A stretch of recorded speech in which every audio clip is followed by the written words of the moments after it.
santun, bangsa yang ramah, bangsa yang welcome terhadap siapapun yang datang ke negara kita ini. Tetapi akhir-akhir ini kita dikenal sebagai bangsa yang sebaliknya, yang anarkis, angger beda sithik padu, gitu. Angger ora cocok sithik. Jadi semangatnya bukan rukun lagi, tetapi semangat permusuhan terhadap hal-hal yang berbeda. Padahal kalau Anda mau membuka diri, Tuhan menciptakan alam raya ini dengan penuh perbedaan, gitu. Mengapa Tuhan tidak kun fayakun iwak sak laut paus kabeh? Tidak begitu. Mengapa kok ada teri, kok ada bandeng, kok ada yang lain-lain? Itu kira-kira kehendak Tuhan apa bukan? Ya. Mengapa Tuhan tidak kun fayakun pohon di dunia ini trembesi kabeh? Gitu. Tidak begitu ya. Mengapa kok ada padi, ada pisang, ada suket, ada randu dan seterusnya? Itu kehendak Tuhan apa bukan? Itu kehendak Tuhan. Oleh karena itu Tuhan saja menciptakan dunia ini dengan penuh perbedaan, penuh warna. Oleh karena itu kita sebagai manusia ciptaan Tuhan, salah satu ciptaannya, kita harus menerima perbedaan itu. Masalahnya bagaimana kita berinteraksi dengan perbedaan-perbedaan itu agar kehadiran kita bisa membuat suasana menjadi nyaman dan menyenangkan. Piye kita memperlakukan mereka, gitu. Apa meneh karo makhluk liyane, karo menungso padha menungsane mung beda keyakinan saja kadang-kadang kita ingin memusuhi mereka. Nah ini, ya toh? Gitu. Nah, saudara-saudara, terutama generasi muda yang akan membawa kejayaan bangsa ini, saya sangat berharap di tangan-tangan saudara ini nanti bangsa kita akan menjadi jaya kembali. Ya. Kalau saudara pernah membaca sejarah yang terakhir ditemukan oleh Profesor Santos, gitu ya, peneliti dari Brasil itu, di tanah kelahiran kita ini 11.600 tahun yang lalu itu pernah ada benua namanya benua Atlantis. Ya, benua Atlantis yang menjadi pusat peradaban dunia. Gitu. Setelah dilakukan penelitian sekitar 30 tahun, Santos yakin ada beberapa alasan, 30 alasan, 30 lebih, bahwa benua Atlantis dulu tempatnya di sini. Di Laut Jawa itu yang kedalamannya sekitar 100 meter, 60 sampai 100 meter, itu diyakini menjadi kota yang tenggelam. Nah, setelah ada sinyalemen dari Plato, tahu Plato ya? Dalam karya sastranya itu ada benua Atlantis itu diteliti oleh banyak orang. Yang terakhir diyakini benua Atlantis yang digambarkan seperti surga itu adalah tidak lain berada di Nusantara ini, saudara-saudara. Nah, silakan Anda membuka sejarah. Kalau ingin mencintai bangsa ini tidak hanya cukup doktrin semacam ini, tetapi Anda perlu tahu budaya bangsa Anda, gitu? Perlu tahu sejarah bangsa Anda. Jadi membuka diri terhadap itu agar sejarah yang benar itu bisa Anda temukan. Ya. Seringkali sejarah itu dibuat menurut kepentingan politik, gitu. Nah, oleh karena itu generasi seperti saya ini aja bingung, sebenarnya yang benar sejarah itu yang mana sih? Nah, Anda perlu membaca versi-versi sejarah yang lain agar saudara bisa ada tambahan bahan perenungan yang benar yang mana, gitu ya. Oke. Nah, kembali pada Subosito dan Tata Krama. Ini ada beberapa referensi yang saya cuplik dari tembang warisan para leluhur, ya. Para leluhur. Ini ada sinom namanya tembang Mojopat Sinom, pernah tahu ya? Ya. Ini disebut tembang Mojopat Sinom Kadilangu yang mungkin dibuat oleh Sunan Kalijogo. Ya. mumpung anom marsudya, mumpung masih muda, berupayalah halandesan budi luhur, dasar dengan menggunakan dasar budi luhur, gitu. Denyo manembah yang suksmo. Yang sukmo itu apa? Tuhan, nama lain dari Tuhan, gitu. Jadi kita harus selalu mengagungkan, menyembah yang suksmo, ya. Yakti yuwono sakalir.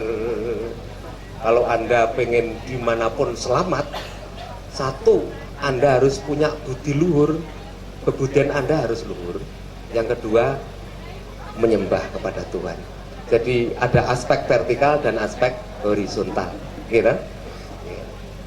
Asih tresno sesami. Apa ini artinya?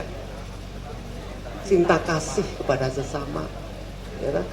Tidak hanya karena perbedaan keyakinan kemudian kita semangat permusuhan, gitu ya. Pada sesama, tidak hanya sesama manusia, tetapi sesama makhluk ciptaan Tuhan. Apa itu, saudara-saudara?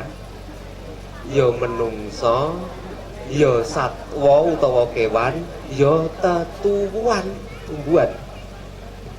Asih tresno sesami. Paniku dadyawatipun. Itulah yang akan menjadi jembatan Anda menjadi orang selamat, ya kan? Jadi wong niku nek sopan, ten pundi mawon mesti selamat. Sopan, bebudene luhur, tata kramane genep. Jadi bisa membawa diri dimanapun. Mbok ning lingkungan sing dikenal sebagai wong nakal pamane nggih. Nek sampean menggunakan tata krama yang benar menurut adat mereka, pasti saudara selamat. Ya. Adoh marang kanistan ing janji tan balenjani. Tidak pernah belenjani janji, apa ini? Mengingkari janji, ya. Setiap kali kita ya begitu ya, ya dalam acara apapun kita bisa digugu omongannya, gitu ya. Tatak tangguh saguhing sabarang karya, punya prinsip jejeg, gitu. Punya prinsip tangguh, tatak, dan bisa merantasi gawe.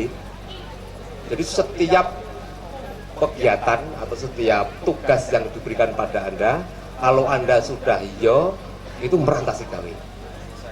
Selesai, menyenangkan.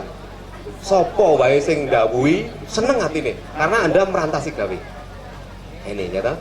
Nah ini butuh keterampilan, butuh gemblengan, butuh latihan yang serius, ya kan? Untuk menjadi orang seperti itu, dan itu sangat diharapkan oleh bangsa ini untuk menuju kejayaan, ya kan? Jadi bangsa ini tidak butuh generasi sing undlap-undlup, beringas, beringis, plonga, plongo, ngah, ngoh, apa meneh liyane. Pah, ya. Ya, itu butuh generasi yang tegas, pemberani, gitu, punya keterampilan yang bisa mengatasi segala persoalan bangsa ini. Gitu. Nah, ini salah satu kegiatan ini dalam rangka Anda digembleng kahanan. Walaupun dalam keadaan becek, hujan dan seterusnya, Anda harus tetap kuat, ya, kuat fisik dan mental Anda, gitu ya. Saya lanjutnya. Yogyo sami den tawakal, tumindak kang becik-becik, sabangsane paguruan, bangsa sing goroh-goroh niku, sing kirana ingkang tebih dihindari. Menjadilah orang jujur. Bangsa ini membutuhkan orang jujur, tidak sekedar orang pinter. Pinter gak enak gunanya nek gak jujur. Lebih baik saya mati sekarang saja daripada hidup memanjang pirat. Malu, ya.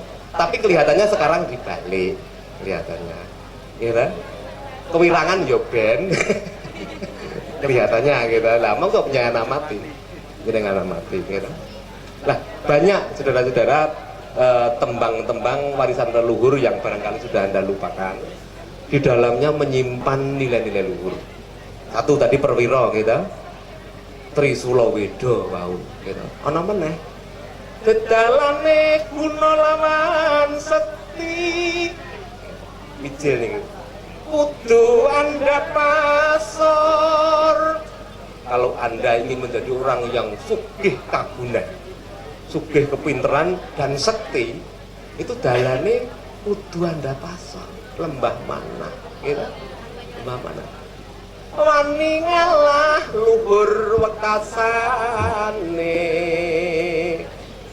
berani mengalah. Tumung kula yen dipun dukani, gitu, dalam rangka menyenangkan hati orang lain, ngalah wau, gitu, gitu. Terus tumungkul nek didukani. Bapang den simpangi apa kuwi? Bapang itu kemaki. Jadi tidak ada orang di dunia ini yang senang mau kemaki ora enak, Mas. Tidak ada. Berarti kalau ditanya satu persatu sensus sak dunia ini, nek takoni gak enek wong sing seneng pada orang yang kemaki dan kemayu itu tidak ada. Tapi seringkali kita sendiri gitu, tidak sadar ternyata dianggap oleh orang lain kemayu dan kemaki. Barangkali ya, kita nggak sadar gitu. Ana catur mungkur. Apa ana catur mungkur? Yen ana rasan-rasan bab kancane utawa sapa-sapa ngalih kae. Wong awake dhewe belum tentu menjadi orang yang bersih, orang yang baik. Nah, saya berharap sebenarnya ini kalau dibahas wis wong utuh rantai gitu. Mboten teh. Barangkali ada dari kawan-kawan yang ingin berinteraksi dengan kami. Silakan. Silakan. Nama saya Sabila Banajaga dari SMA 1 Wiradesa. Mau bertanya, kan remaja sekarang banyak yang terkontaminasi oleh bahasa-bahasa asing gitu, bahasa alay gitu. Untuk mengatasi bagaimana mempertahankan budaya kita, terutama budaya bahasa Jawa ya, karena kita kan tinggalnya di Jawa ya. Itu bagaimana Pak? Ngaten, kula tak cerita mawon mangke sampean simpulke dhewe. Ya kan? Di desa saya itu ada seorang pembantu rumah tangga. Di Jakarta 3 bulan. Gitu. Pulang ke desa karena ada tetangga yang mantu. Itu bosone pun maling. Gue di Jakarta udah lame. Jakarta udah lame gue di sana. Di sana gue jumpe ame wanite Italie dari. Nah, yang pembantu mawon kok kita, pembantu. Gitu. Gitu. Lain halnya begini. Saya pernah menghadirkan Profesor Dr. Sumarsam. Ya. Beliau guru kerawitan saya yang sekarang tinggal di Amerika sudah hampir 40 tahun. Beliau itu di Wesleyan University. Pak Marsam namanya. Bukunya banyak di Indonesia. Pernah saya rawuhke di Sanggar Paramesdi waktu itu. Beliau saya minta pas kebetulan ke Indonesia untuk berbicara dalam forum budaya. Selama 2 jam beliau berbicara, tidak satupun kata bahasa Inggris muncul dari beliau. Tidak. Basa Jawa mlipir. Nah, monggo sampean pilih sing kaya pembantu rumah tangga mau apa-apa Pak Marsam niku lah monggo. Ya, itu menandakan beliau sudah apa kira-kira Pak Marsam gak iso bahasa Inggris kira-kira niki. Kira-kira bisa ndak? Di Amerika 40 tahun ini kira-kira iso bahasa Inggris mboten niku. Lah, oleh karena itu bodone den dokok ngayun, pintere dialingi. Nggih ta? Ngaten. Lah, perkawis basa Jawi, Mbak. Niku Pak Mantep ya tahu cerita begini. Saya kenal baik dengan beliau. Ya. Suatu saat beliau mayang itu diprotes oleh cah nom-noman. Wayang basane angel. Mbok iki gawe basa sing penak sing iso ditanggapi dengan mudah oleh generasi muda. Pak mantep angsulane ngene. Wayang iki tontonane wong pinter, Mas. Dudu tontonane wong bodho. Lah nek sampean pengen pinter ya sinau wae. Lah melu sampean sing bodho piye wayang melu wong bodho lha pripun. Apa kan ngomong wayangan lu gue ngono kuwi. Ya, janturan lu gue ngono apa piye? Nah, jadi bahasa Jawa ini ada sekitar 13 tataran, Mbak. Di dunia ini barangkali tidak ada yang lain. Ini loh, mau ngeplak ini loh. Nek bahasa Indonesia duwe memukul ya. Kita aku duwe ngeplak, duwe nempiling, duwe nabok, duwe ngetak, duwe jenggung, duwe pemeneh. Ngampleng jotos beda-beda kabeh. Niku wong sak tembung gitu. Gunane beda-beda kabeh. Ngeplak kali jotos niku benten. Lha niku nek mboten cerdas napa enten.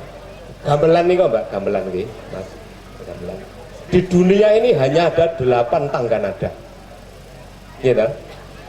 Di dunia ini gitu. Ada sekitar 200 negara. Ada 8 tangga nada. 2 di antara 8 tangga nada itu warisan nenek moyang kita ini loh, dendropela. Saka niku mawon pun bisa gitu. Nenek moyang kita itu bukan orang sembarangan. Ora ngah-ngah kaya awake dhewe iki gitu. Gitu. Wong awake dhewe karek niru, karek nggunakake wis dibelar kelasane wae. Nah, lalu pertanyaannya apa yang akan kita tinggalkan pada anak putu kita nanti? Apa ninggalke anak? Ya. Ninggalke anak itu sapi iya padha ya. Tapi prestasi apa yang akan kita torehkan untuk anak putu kita demi kejayaan bangsa niku napa? Ya kan? Kira-kira ngoten nggih Mbak nggih. Mangsimpulke dhewe nggih. Mangsimpulke dhewe. Pilih sing kaya pembantu Pak Marsam mau monggo. Ngoten nggih, monggo nomor. Nama saya Eka Tiang Sestari dari SMA 1 Seragi. Pertanyaan saya, bagaimana sih kondisi budaya bangsa di Indonesia ini saat ini? Di masa yang sekarang ini? Penjenengan Mbak Eka nggih. Nggih sampun pirsa, kondisine ya ngeten iki. Kondisine ngeten iki. Tapi begini, Mbak. Dalam literatur kuno, niku ternyata kegelisahan para orang tua akan hilangnya budaya ini pun terjadi sejak dulu kala. Dan sekarang juga biasa, orang-orang tua semacam saya ini agak khawatir jangan-jangan nilai-nilai yang dianggap luhur itu akan luntur di generasi Anda. Ini pun terjadi sejak dulu. Tetapi ternyata sampai sekarang ternyata budaya isih mlaku gitu. Itu ada yang mengatakan bahwa adiluhunge budaya Jawa iki ten mriki niki. Momot kamot gitu. Nek budaya Jawa mau ringkih wae wis wingi-wingi glundung wisan gitu. Wingi-wingi momot kamot. Jadi siapapun yang ke sini diterima. Monggo gitu. Monggo kadang-kadang ibaratnya nun saya nggih. Ana tamu ditampa diladeni di patusne kamar dan seterusnya. Ning arep nundung sing di omah ya enten iki. Nggih enten. Gitu. Ya pas semono nggih, disemoni mboten nyandak. Ora didupak mboten ngerti ya enten niku. Ya monggo lah sing niku sinyalemen yang kedua ini siapa lah monggo lah sampean. Gitu. Jadi jangan khawatir, asal masih ada Anda mau belajar gitu. Anda dahar saka wulu wetune tanah Jawa. Anda ngunjuk saka banyu tanah Jawa, sare ya ning kene, pipis ya ning kene gitu. Ya ning kene gitu. Kemudian Anda berinteraksi dengan budaya bangsa kita ini, saya kira budaya Jawa selamanya akan masih tetap ada. Hanya mungkin berubah rupa gitu. Berubah rupa. Tidak khawatir, nilai-nilainya akan tetap. Gitu. Saya kira begitu. Ya. Assalamualaikum warahmatullahi wabarakatuh. Saya Sunati dari SMA 1 Bojong mau menanyakan kepada Bapak. Menurut Bapak, upaya apa yang harus dilakukan agar anak remaja sekarang mau mempelajari budaya bangsa, khususnya budaya bahasa Jawa, dan bisa ditanamkan dalam diri mereka agar menjadi lebih baik lagi dalam kesehariannya. Ya, terima kasih. Assalamualaikum warahmatullahi wabarakatuh. Nama saya Eka Wahyuningsih dari SMA 1 Paninggaran.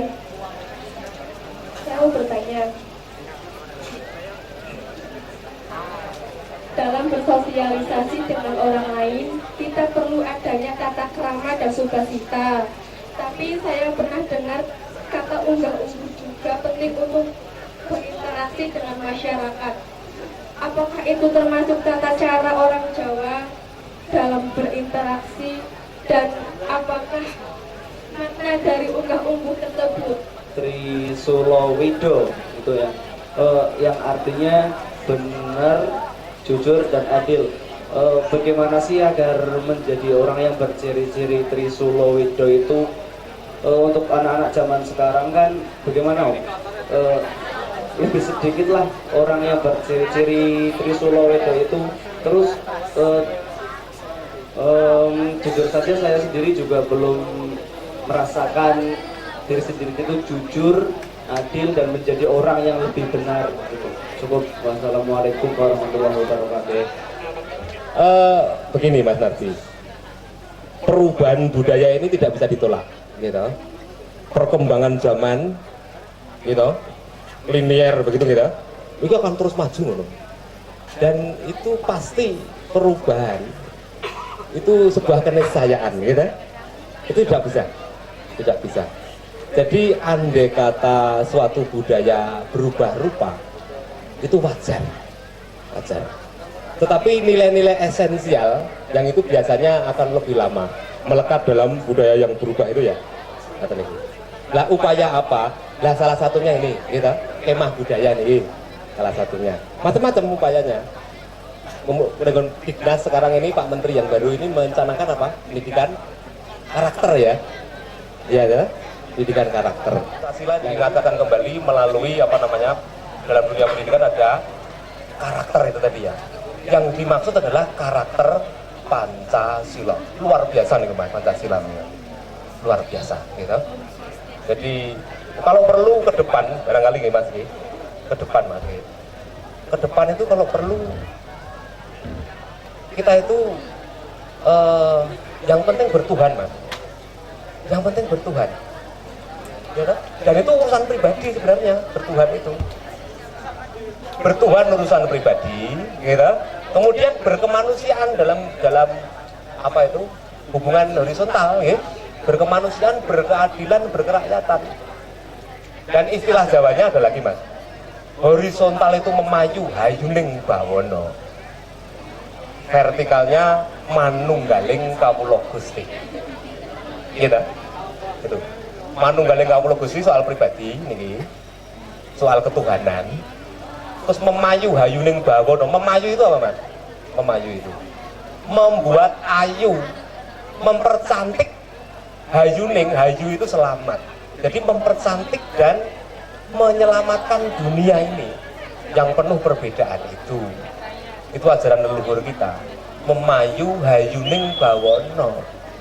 Orang kok sidik-sidik padu, dedek padu lagi ajarannya sapa? Oh, semangat permusuhan kaya ngono. Jadi kita itu memayu hayuning bawono, awake dhewe pengen adil lan sambutane kali Mas nika wau iki. Adil. Sebelum kita menata adil, ya ta? Sadurunge panjenengan kok dadi gubernur, dadi bupati atau apa? Sampeyan kudu adil mbek awake dhewe. Nek ora diguyu kahanan, diguyu pitik-pitik liwat niku. Diguyu semut-semut niku. Lah piye adil mbek awake dhewe niku? Sampeyan ya aja gelem mung nampa sing apik-apik tok. Sing elek ya kudu gelem. Nggih mboten. Ya aja mung gelem entuk tok, kelangan moh. Lha kuwi ora adil jenenge. Aja mung gelem awan tok bengi moh. Aku moh bengi pengen awan. Iki jenenge ora adil, nggih to? Lah nek gur nampa kanca sing nyenengke tok akeh tunggale. Saiki nek ana kanca sing gak nyenengke lha iki piye? Piye iki? Nah, itu tantangan bagi Anda gitu. Kita harus menerima semuanya. Ya sing elek, ya sing apik, ya ono-ono kita terima. Ngaten nggih Mas nggih. Nek sampean pengen kok dadi bupati apa, yang akan membawa bangsa ini ke arah lebih baik. Emang kaya saiki wae ya mbuh Mas. Ngaten nggih. Ngaten lajeng Mas Eko wau unggah Mbak Eka nggih. Unggah-ungguh niku sami kalian. Ada banyak istilah, tata krama, subasita, tata susila, unggah-ungguh, terus pemenang udo negara dan seterusnya nggih. Jadi bagaimana kita membawa diri dengan perkataan yang benar, dengan sikap yang benar, gitu, pada orang lain agar kehadiran kita bisa menyenangkan hati. Ini loh, gitu, menyenangkan hati. Ngerti nggih? Lajeng Trisula Weda bener jujur adil, nggih. Mau tak singgung sedelok perkara bagaimana kita bersikap adil, gitu. Itu tidak bisa dengan cara yang lain kecuali dibiasakan, Mas. Penjenengan emot-emot belum telat ini ya, belum telat. Dimanapun, kapanpun, dengan siapapun, Anda berniat ingin menjadi orang yang jujur, orang yang adil, orang yang benar. Ingat, ini sebuah keterampilan ini. Tidak bisa datang sekonyong-konyong Anda moro-moro dadi wong apik mboten iso. Kudu dikulinake. Nah, pengen jujur ya, walaupun ada hal kecil yang apa itu perlu Anda sampaikan secara sebenarnya, ya sampaikan saja. Saya pengen jujur gitu, aja sok ngapusi. Gitu. Saya sampean ngapusi dari barang yang kecil, ya aku sesuai dari angin ketika jujur gitu.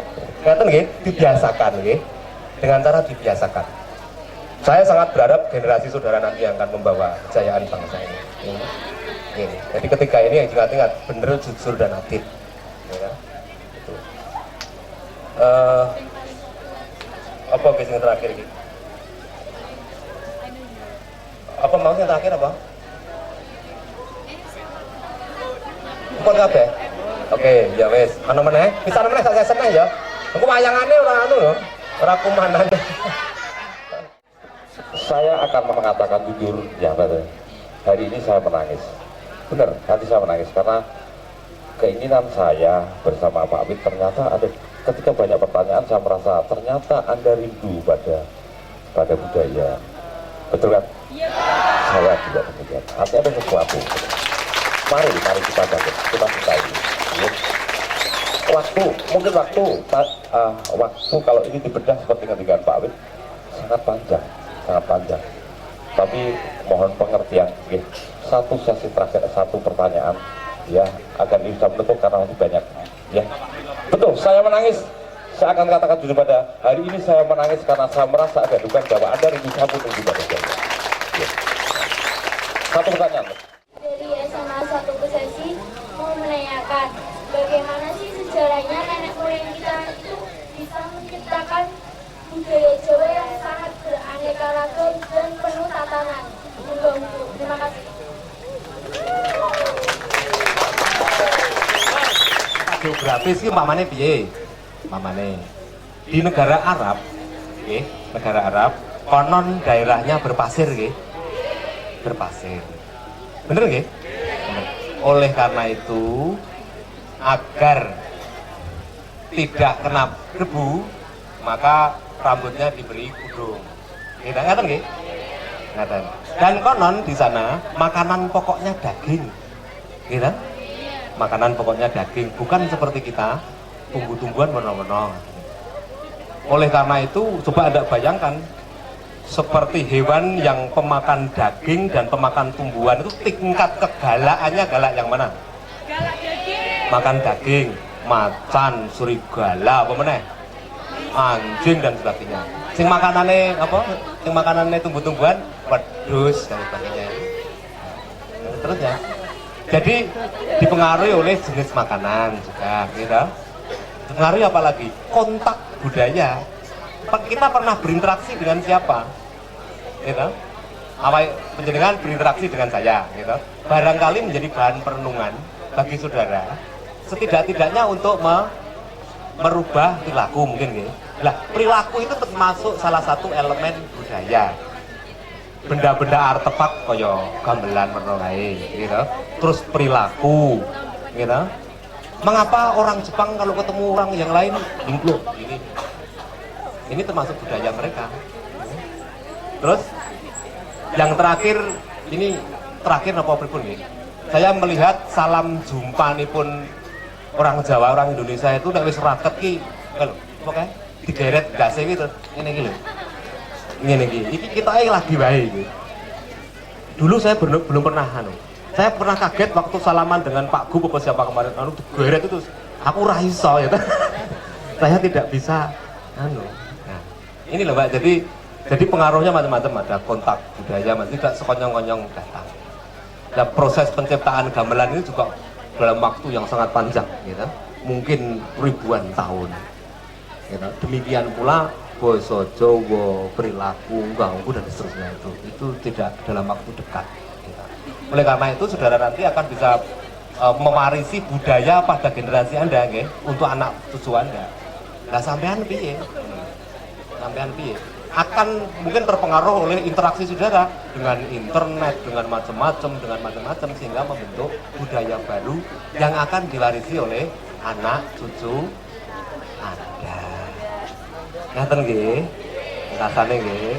Jadi mohon maaf yang sebesar-besarnya apabila Pak Wid di sini ada omongan dan perilaku yang tidak berkenan di hati. Nah, suatu saat nanti kalau penjenengan kuliah ning UNES ketemu mbek aku meneh. Ya ta? Ngaten nggih. Ngaten matur nuwun. Wassalamualaikum warahmatullahi wabarakatuh.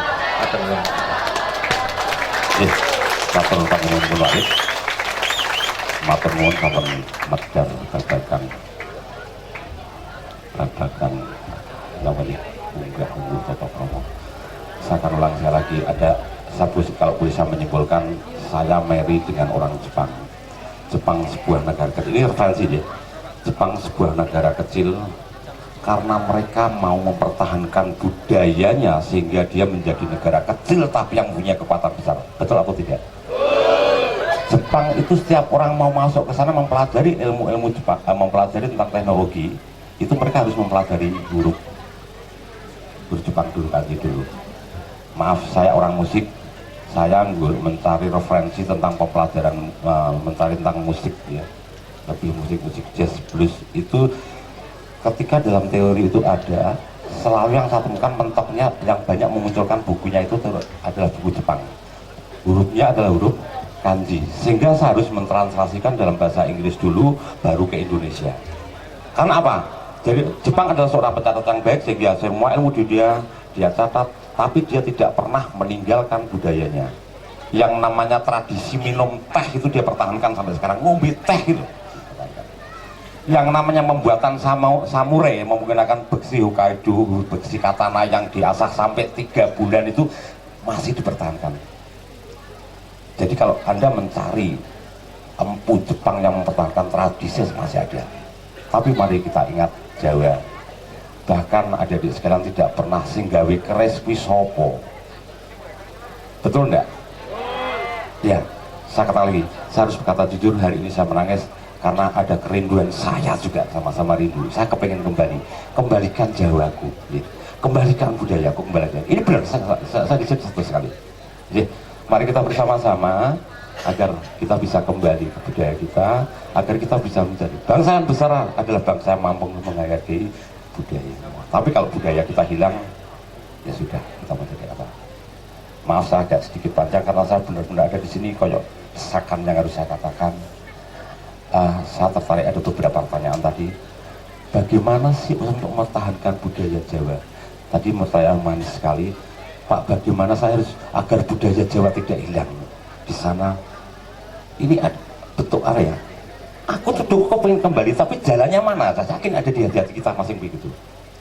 Ketika Pak Widodo menggunakan dunia informasi ini membuka dengan berbagai akses informasi seluas-luasnya. Internet, tapi jangan pernah kehilangan. Saya ambil satu contoh tradisi, maaf sekali lagi, teknologi informasi yang masuk ke sini mode saya katakan funker itu adalah tradisi dari budaya Amerika yang mengambil tema Mohawk, suku India Mohawk dan misihan ya. Itu digunakan sebagai tren. Di sana adalah orang-orang gelandangan yang tidak bekerja, sehingga mereka mencoba bentuk sebuah komunitas kecil, mangan yosa anak-anaknya ya, dari sisa-sisa itu ditiru lah. Ini kan ciloko itu. Ya, artinya bagaimana? Mari kita selektif. Budaya yang lain mari kita terima, tapi tetap dalam pengambilan sikap, kita harus kembali kepada nilai-nilai budaya Indonesia umumnya dan Jawa pada khususnya. Salam budaya, salam budaya, salam budaya.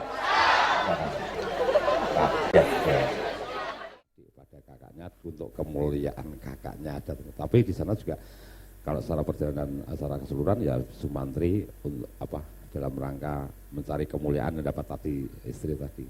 Tapi ada yang paling tersirat, yang paling jauh di sana adalah berkisah ya si Sukrosono, adiknya Sumantri, karena cinta tidak mau ditinggal. Tadi Sukrosono karena ada bahasanya agak celat-celat gitu, tapi memang karakternya itu. Dari sini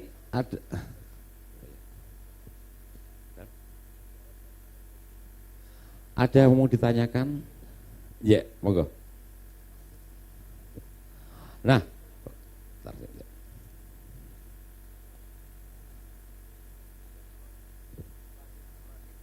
perkenalan oke, ya. Monggo.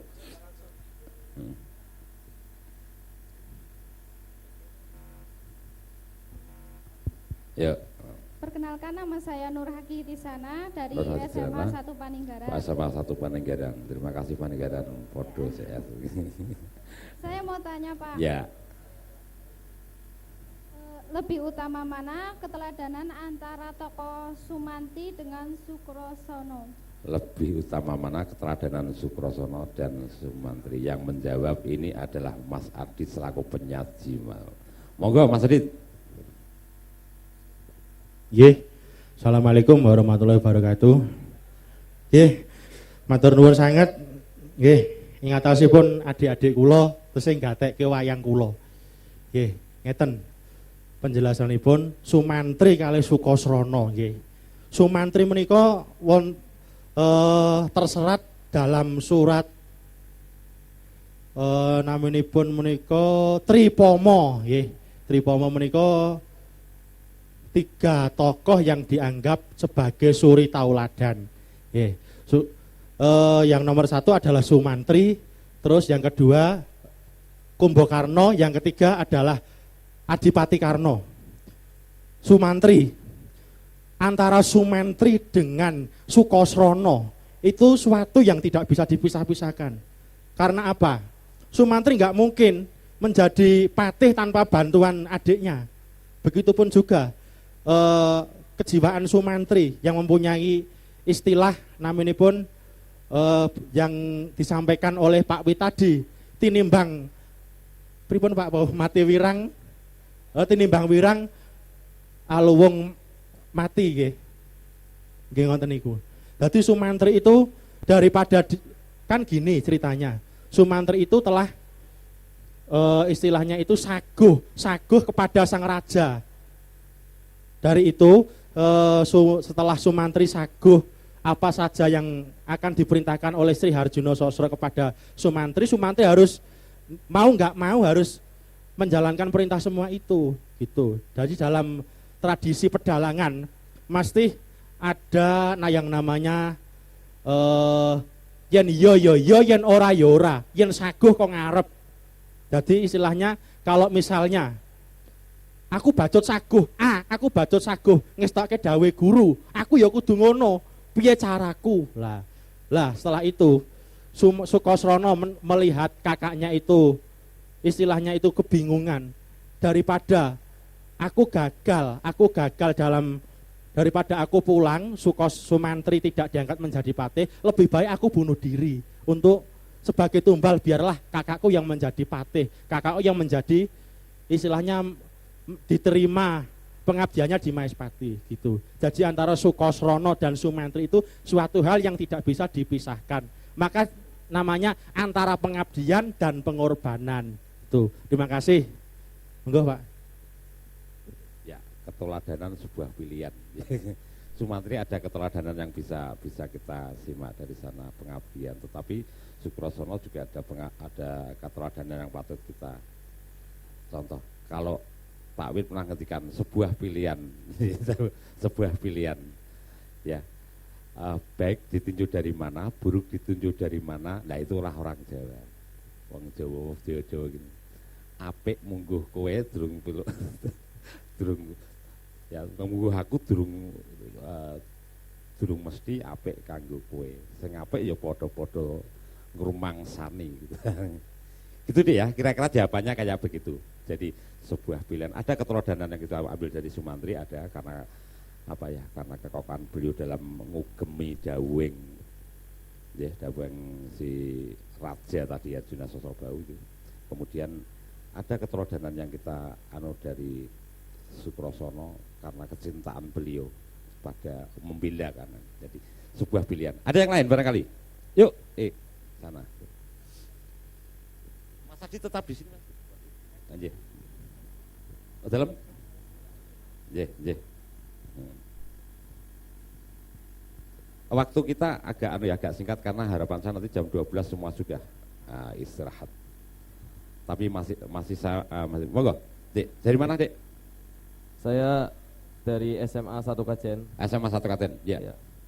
Saya mau bertanya seputar wayang ya. Yuk. Kan kita kenal ada wayang kulit sama wayang golek. Ya. Nah, sekarang yang saya mau tanyakan, sebenarnya perbedaan dari wayang kulit dan wayang golek itu apa selain secara fisik? Ya. Dan apakah cerita-cerita atau lakon yang ada di dalam wayang golek atau wayang kulit itu sama atau berbeda? Mungkin itu. Terima kasih. Ini yang berhak menjawab ini kayaknya Mas Wid yang pedalangan ya, atau Pak Wid barangkali yang lebih ya, kalau setahu saya sedikit ya, tapi barangkali ada yang wayang golek berkisah tentang sejarah Menak ya Mas ya, tidak menganu Mahabharata, ada bahkan ada, tetapi juga ada wayang golek yang bercerita tentang Bharata Yuda, ada. Jadi kalau tadi benar secara fisik, secara bentuk ya Mang. Tapi kalau wayang kulit pun sama, ada yang wayang kulit yang berbicara yang bercerita tentang Ramayana Mahabharata, ada bahkan dalam perkembangan lanjut makan wayang gedhog. Ya, ini Mas Adit monggo silahkan dijawab. Nggih, matur nuwun. Ngeten. Sebetulnya wayang kulit sama wayang gedhog itu sama wayang golek itu mempunyai sumber cerita yang berbeda. Kalau wayang golek itu menurut daerahnya. Jadi wayang golek itu ada wayang golek Sunda, wayang golek Cepak, dan wayang golek Gagra Kebumen. Kalau wayang golek Sunda itu mengambil epos Ramayana dan Mahabharata. Kalau wayang golek Cepak itu daerah Cirebon, Pekalongan, Batang, dan Pemalang, Tegal, itu wayang golek Cepak. Itu ceritanya sekitar babat tanah Jawi. Jadi misalnya sejarah Demak, sejarah Wali Songo gitu wayang Cepak. Kalau wayang golek gaya Kebumenan itu mengambil Serat Menak. Serat Menak itu adalah semacam kisah hikayat Amir Hamzah yang hidup di antara Persia, ya, di antara Persia di tanah Arab. Kalau wayang kulit itu macam-macam jenisnya. Ada wayang kulit Purwo. Ini wayang kulit Purwo namanya. Wayang kulit Purwo itu pertama. Jadi wayang kulit Purwo itu wayang kulit yang paling tua. Ceritanya Ramayana Mahabharata. Terus wayang kulit Madya yang bercerita tentang Parikesit dan keturunannya. Jadi anak dari Harjuna itu menceritakan sampai wayang gedhog. Jadi waktu dulu pujangga kita yang bernama Ranggawarsita itu menghubung-hubungkan bahwa raja di Jawa itu keturunan dari wayang itu. Itu cuma serat karangan. Tapi sampai sekarang itu juga yang menarik juga. Beliau mampu menyatukan antara cerita Jawa dengan cerita yang ada di Ramayana. Jadi Sri Suhunan Pakubuwono itu dianggap sebagai keturunan Parikesit, keturunan dari Prabu Romawijaya gitu. Jadi saling dihubung-hubungkan. Maka cerita Jawa itu ada yang namanya nyata, ada yang dihayal. Jikalau dalam rangka itu menyatukan antara istilahnya Raja Jawa dengan cerita wayang itu yang anggitane Ronggo Warsito gitu. Sekian. Matur nuwun. Ada yang lain? Paham deh ya? Ya, jadi ternyata wayang itu punya frase yang berbeda-beda. Jadi pada akhirnya mereka punya style yang beda-beda. Ono yang bercerita tentang tanah 1001 malam tanah Persi yang tadi dijelaskan wayang apa sih? Wayang Menak. Di sana ada si siapa? Saya lupa. Amir Hamzah, ya, Umar Moyo, Umar Madi.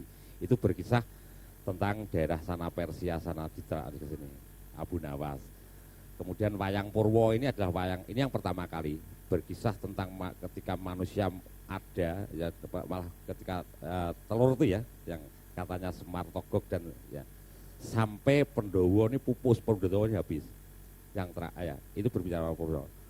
Kemudian Pendowo yang terakhir itu Parikesit. Nah, Parikesit ke ini adalah wayang Madya.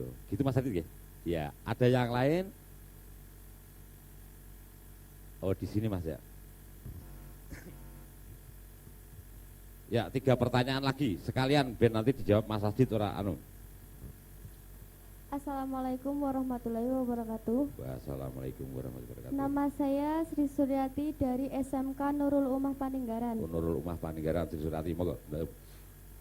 Saya mau bertanya, tapi misalkan ya, wayang secara umum entah itu wayang golek, wayang kulit ataupun wayang orang, itu sebenarnya fungsi yang mendasar itu sebagai apa? Soalnya kan dari dulu sudah ada Wali Songo misalkan yang menyebarkan agama Islam dari perantaran pementasan wayang. Tapi di zaman sekarang itu ada komedian yang menampilkan wayang itu sebagai hiburan. Lah, cerita dari wayang itu sebenarnya untuk menceritakan apa dan kenyataan atau tidak? Terima kasih. Ya, satu. Wassalamualaikum warahmatullahi wabarakatuh. Wassalamualaikum warahmatullahi wabarakatuh. Dua lagi tadi berkisah tentang wayang itu misinya apa? Apa itu hanya sekedar hiburan atau apa gitu ya? Oke, Yang lain lagi? Yang lain lagi? Monggo.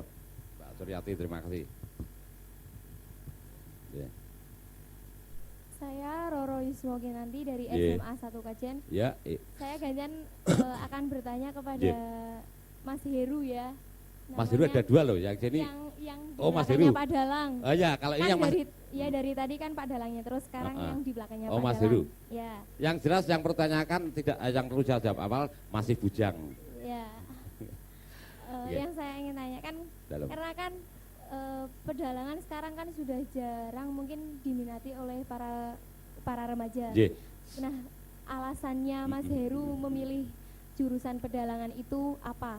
Dan tolong beri motivasi kami, bisa saja dari kami salah satunya berminat untuk mengikuti penjurusan dari Mas Heru tersebut. Terima kasih. Mas Heru calon kayak Mas Heru harus mengikuti jejak Mas Heru dan Mas Adit.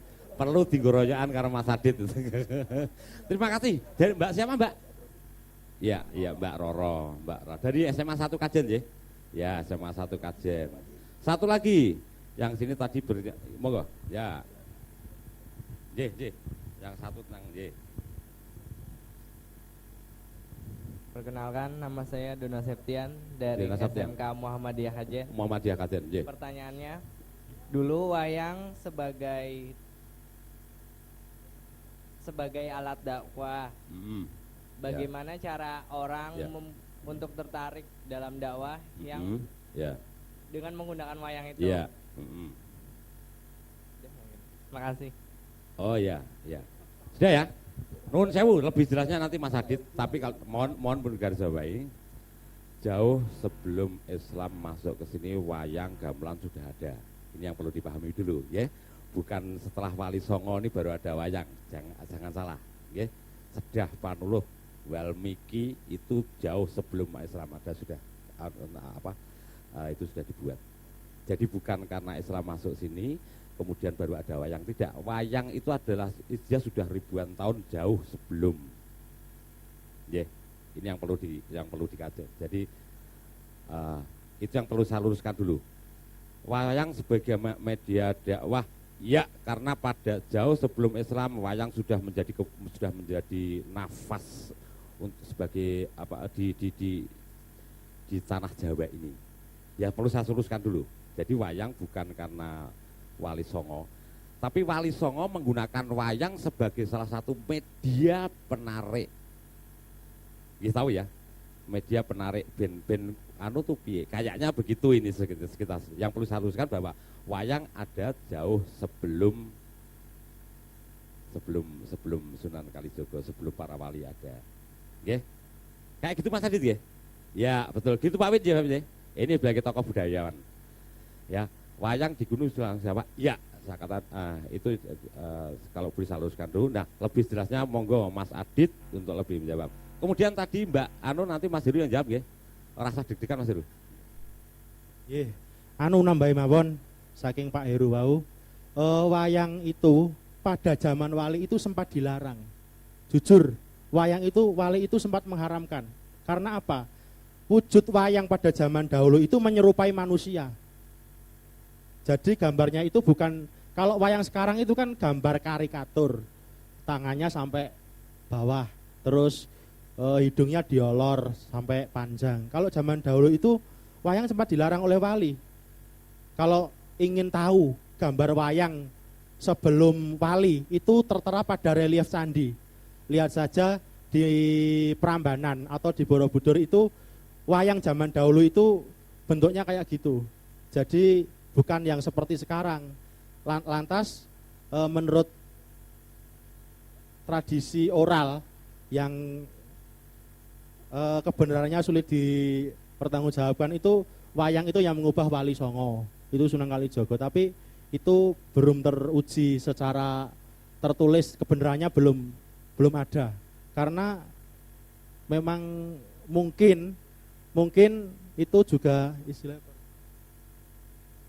gugon tuhon, kepercayaan gitu. Terus pertanyaan tadi, wayang sebagai media dakwah, wayang itu di dalam wayang, pertunjukan wayang itu terdapat nilai-nilai dan tuntunan dan ajaran moral gitu. Jadi leres sing diaturke, sing dingendikake Bapak Wid. Nonton wayang niku, tontonan wayang kuwi udu tontonane wong bodho. Nonton wayang niku mikir, wayangke ngopo, wayangke kok ngene, wayangke ngopo Sukasrana kok gelem nganti aku mati nggo tumbal Masku Sumantri. Itu kan kalau misalnya Sukasrana itu tidak mati, Sumantri otomatis enggak menjadi patih di Maespati gitu. Jadi istilahnya tontonan wayang itu menyuguhkan hal yang baik dan hal yang buruk. Penonton dipersilahkan untuk memetik apakah itu akan mengambil hal yang baik dan apakah akan mengambil hal yang buruk gitu. Jadi istilahnya wayang itu membahas tentang nilai-nilai kemanusiaan gitu. Terus Mas Heru. Ya, terima kasih atas waktunya. Mungkin kenapa saya tertarik masuk dalam dunia pedalangan, memang pertama berawal dari suka. Namun berawal dari suka, saya melihat suatu lowongan yang luar biasa bahwa wayang itu dipelajari di berbagai negara. Jadi di luar negeri itu banyak sekali wayang dan gamelan. Dan di isi Surakarta itu banyak turis, banyak mahasiswa dan mahasiswa yang tertarik masuk di jurusan pedalangan hanya untuk belajar wayang. Ini padahal turis-turis asing belajar wayang, belajar bahasa Jawa dan belajar gamelan. Padahal saya masuk isi itu belum bisa bahasa Jawa dengan bagus, tapi istilahnya londo turise, monggo Mas nyun sewu. Apakah kita sehari-hari terbiasa dengan kata-kata itu? Turis loh padahal, bukan orang Jawa. Turis bisa bahasa kromo, bisa mainkan gamelan. Turis diisi juga memiliki lowongan, kalau memang tidak menjadi dalang bisa menjadi peneliti. Jadi dalam kesenian ini masih banyak lowongan-lowongan yang belum tergali. Maka dari itu kalian sebagai orang Jawa harus bangga dengan budaya Jawa dan harus menggunakannya di setiap hari-hari kalian. Jadi dengan orang tua berbahasa kromo inggil mungkin monggo Pak nyun sewu amit dalem kulo, kata-kata seperti itu kan sekarang udah hilang. Dan jangan lupa bahwa kalian adalah orang Jawa, pertahankan budaya Jawa dan semoga kebudayaan Jawa akan menjadi diri kita sendiri di Indonesia ini menjadi masa muda ini. Terima kasih. Ya, saya agak nambahin sedikit ya. Tadi wayang itu sebagai salah satu media penambah dan penyampaian agama ini lebih nampak sigrak. Ini digunakan Wali Songo untuk menambah semarak penyebaran agama. Bahkan di sana ada semacam semacam kolaborasi budaya. Jimat Kalimosodo yang itu sebenarnya kalau dia banyak inilah yang memberikan kalimat syahadat ya. Jimat Kalimosodo itu muncul ketika zaman Wali. Tapi istilah wayang yang lain itu sudah ada jauh sebelumnya. Jadi mungkin saya lebih mengartikan ketika Wali Songo itu ada, ini sudah ada ditambahi lagi. Oke. Satu hal lagi gini, wayang itu non saya hanya menganu dari sesepuh ya. Wayang itu ayang-ayang yang menungso, ayang-ayang sifatnya. Di sana banyak karakter manungso. Nek wong jujur ya di sana setiap wayang itu punya karakter yang berbeda-beda. Ibarat itu bayangan yang menungso. Sing jenenge Werkudara ki jujur wis wani mati ya. Nek sing jenenge si Puntadewa ya itu wonge jujur ra gelem ngapusi. Sing jenenge Harjuna ki wonge penuh dengan sing jenenge Dursasa. Itu sebenarnya dalam kehidupan ini tuh orang tuh punya sifat yang bermacam-macam gitu. Nah, ini kalau Mas Adi tadi mengatakan itu adalah merupakan di sana dari karakter itu bentuk satu peristiwa, dalam peristiwa itu ada piwulang. Piwulang apa? Piwulang tentang hakikat manusia hidup. Nah, ini kayaknya begitu deh. Ya, hakikat manusia hidup. Ya. Kemudian Dek Roro saya tambahkan lagi Dek Roro, nggih. Panjenengan pernah dengar kalau lihat yang kalau panjenengan punya pernah nonton film ada di Discovery ya. Discovery di Animal Planet, di Geographic Planet, orang-orang barat itu tidak pernah takut untuk menyelidiki sesuatu yang tidak diperhatikan orang lain. Semut di syuting sampai bertahun-tahun, caranya melaku piye kayak ngene ya. Jamur itu bahkan ada rela orang untuk mempelajari orang hutan. Ini Michael siapa itu yang berada di Kalimantan, itu mulai dia lulus dari kuliah ketika dia kuliah sampai dia tua mempelajari itu. Nah, ini mungkin ada satu dorongan yang membuat kita menyalahkan. Kenapa sih Mas Heru kok masuk ke sana? Kalau Mas Heru alasannya kecintaan, mungkin jangan bertanya. Gue awake dhewe tiwas mencintai tidak makan. Mungkin gitu ya dia. Mungkin ada satu pertanyaan tersirat. Kenapa sih berani masuk? Bukankah wayang yang Anda pelajari itu hanya sekedar hiburan? Sing nanggap sopo? Nek ora ono sing nanggap kowe ra mangan. Kayak gitu ya. Tapi ada satu orang barat tuh sing semut di syuting itu ternyata bisa menjadi uang yang sangat luar biasa. Jadi jangan pernah takut mencintai sesuatu ya. Apalagi yang namanya dunia wayang ini sesuatu yang sudah pendem kejeruan yang awake dhewe sing duduk. Saya yakin di bawah ketika itu kita mampu itu menjadi suatu pengetahuan sama teman-teman di luar negeri yang membawakan semut di syuting bisa menjadi kekayaan yang besar. Jadi jangan takut mempelajari pemahaman ini, takut tidak makan jangan salah. Tapi itu dari sebuah kecintaan. Jadi kalau boleh saya katakan, jadi mempelajari Jawa, mempelajari budaya kayak gini, berarti Mas Adin kok uripe mung anu tok nek ora ndalang ora bukan, jangan takut. Ini kepandaian kita dalam menggali. Di budaya Jawa ini kalau bisa katakan kalau dihargai karo Mas ya, Mas tidak akan pernah bisa membeli. Coba kalau ada di antara kan yang berani membuktikan gamelan kira-kira kayak gini ditulis secara betul ya. Saya yakin Anda akan menjadi mungkin salah satu ketika penelitian Anda menjadi suatu yang tertulis di Bisa Terjemahkan, ya Anda mungkin menjadi orang ya duit akan mengalir sendiri. Session kemana? Oh, sangune tulisan buku dicetak. Ini ya, jadi jangan pernah takut hati. Tapi yang jelas satu hal yang paling saya suka dengan Mas Heru, kecintaan yang dalam itu menjadi tumbuh, jangan pernah takut untuk mencintai. Jadi kalau pengen Dik Roro kepengen nursul Mas Heru, Maksudnya menurut Seheru kuliah di sana gitu. Jangan pernah takut. Oke. Kalau di barat sana nonggone mana di maaf saya sedikit sana ya. Ini Anda tahu ya musik blues ya. Blues di itu muncul dari sebuah perkampungan kumuh di Afrika sana. Membawakan nada la do re mi do la. Na na na na na na ya. Mereka memutarkan nada itu bisa mengilhami dunia, bahkan ketika mendengar pentatonis itu seolah kita menjadi orang yang wah ini berarti pemusik top. Jangan lupa blues adalah dari kampung-kampung kumuh. Kita punya selendro dan pelok. Seandainya itu bisa mengilhami dunia, kenapa kita tidak bisa menjadi kenapa Jawa harus tidak bisa menyayangi blues yang menjadi ilham setiap orang dunia? Betul Mas Didi? Ya, hanya kadang-kadang telinga kita yang belum terbiasa kayak gitu seolah-olah anggar krungu pelok selendro sing dienggokke anu. Jangan lupa itu ribuan tahun sudah muncul jauh sebelum musik jazz blues muncul. Blues jazz muncul pada abad 12. Kita jauh sebelum abad 12 sudah ada. Sama sama itu kita lebih tua. Ini karya intelektualitas nenek moyang kita ndak kudu. Kenapa harus kita hilangkan? Siapa yang melahirkan? Ya panjenengan, ya kita semua. Ya, itu satu ya Paman. Cukup? Atau masih ada yang lain? Masih ada satu ke melas ke mau gitu. Satu ke, Dik, monggo. Perkenalkan, nama saya Fendi dari SMA 1 Seragi. Saya mau bertanya, asal mula munculnya tokoh pewayangan itu bagaimana? Tokoh pewayangan, ya. Terima kasih. Sedikit nanti Mas Adit yang lebih jelas.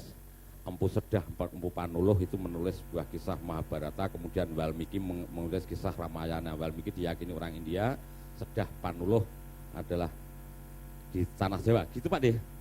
Ya Pak Wid ya.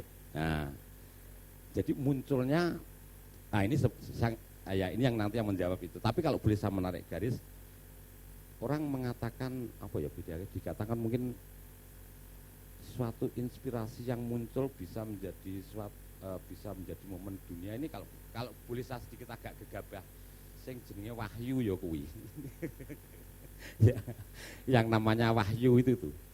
Jadi ada suatu petunjuk ilahi, ada petunjuk alam atau petunjuk dari Sang Khalik yang muncul mencerahkan seorang itu, memunculkan suatu ide, dan ide ini bisa menjadi suatu panduan orang dunia melangkah. Itu mungkin kayak yang coba tahu. Kados ngoten Pak Wid ya. Kayaknya itu. Ya, jadi munculnya wayang, ya monggo Mas Adit silakan menjawab. Dalam Ya, mungkin kalian mesti menebak-nebak, wah wayang kulit Indonesia itu dari India. Kalian salah besar. Wayang kulit yang kalian lihat ini adalah karya mbah-mbah kita dulu. Jadi ini memang asli dari orang Jawa. Terus munculnya wayang pertama kali bukan terbuat dari kulit, namun di atas kertas yang tertulis sekitar abad 8, yaitu di Diah Balitung, yang berbunyi hanonton ringgit, nangis asekel muda hidepan, yang artinya kurang lebih bahwa di zaman itu sudah ada seorang dalang yang menceritakan wayang dan yang menonton itu menangis. Tahu, menangis, sedih, senang, namun sudah tahu bahwa yang dilihat itu hanya bayangan. Seperti itu. Jadi sudah abad ke-8 itu sudah ada wayang, walaupun belum wayang kulit seperti ini, masih tertulis dalam lontar-lontar seperti wayang di Bali itu merupakan perkembangan wayang beber, kemudian jadi wayang batu dulu di candi-candi, terus berkembang lagi di atas kulit, namun tangannya belum pisah. Terus zaman Wali Songo wayang berubah seperti ini. Terus berkembang sampai sekarang ada wayang seperti Rai Manusia, padahal zaman dulu sudah ada seperti itu ya. Ya, ternyata wayang sudah ada. Satu kajian panjenengan sering membuka internet. Tolong besok dibuka tentang Maya. Maya itu suku di mana? Di Amerika ya.